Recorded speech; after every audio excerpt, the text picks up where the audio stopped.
आप सभी को जय मसीह की। द बाइबल पोर्शन में आपका स्वागत है। हमारा आज का वचन है दूसरा शमूएल 4 अध्याय। जब शाऊल के पुत्र ने सुना कि अब्नेर हेब्रोन में मारा गया, तब उसके हाथ ढीले पड़ गए और सब इस्राएली भी घबरा गए। शाऊल के पुत्र के 2 जन थे जो दलों के प्रधान थे। एक का नाम बाना और दूसरे का नाम रेकाब था। ये दोनों बेरोतवासी बिन्यामीनी रिम्मोन के पुत्र थे, क्योंकि बेरोत भी बिन्यामीन के भाग में गिना जाता है। और बेरोती लोग गित्तेम को भाग गए और आज के दिन तक वहीं परदेशी होकर रहते हैं। शाऊल के पुत्र योनातान के एक लंगड़ा बेटा था। जब यिज्रेल से शाऊल और योनातान का समाचार आया, तब वह 5 वर्ष का था। उस समय उसकी धाई उसे उठाकर भागी और उसके उतावली से भागने के कारण वह गिर के लंगड़ा हो गया। उसका नाम मपीबोशेत था।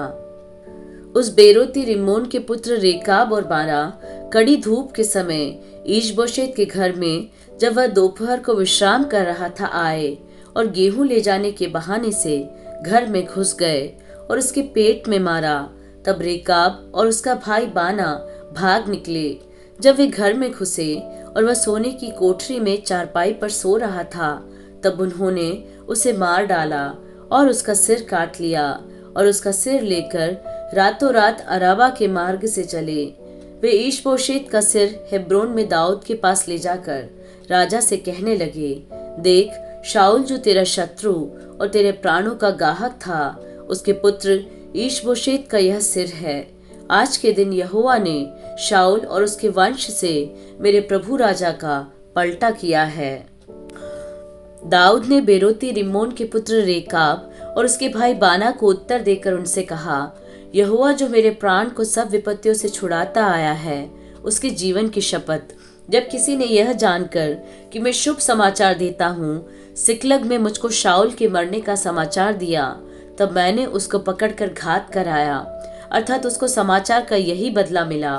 फिर जब दुष्ट मनुष्यों ने एक निर्दोष मनुष्य को उसी के घर में वरन उसकी चारपाई ही पर घात किया, तो मैं अब अवश्य ही उसके खून का बदला तुमसे लूंगा और तुम्हें धरती पर से नष्ट कर डालूंगा। तब दाऊद ने जवानों को आज्ञा दी और उन्होंने उनको घात करके उनके हाथ पांव काट दिए और उनके शव को हेब्रोन के पोखरे के पास टांग दिया। तब ईशबोशेत के सिर को उठाकर हेब्रोन में अब्नेर की कब्र में गाड़ दिया।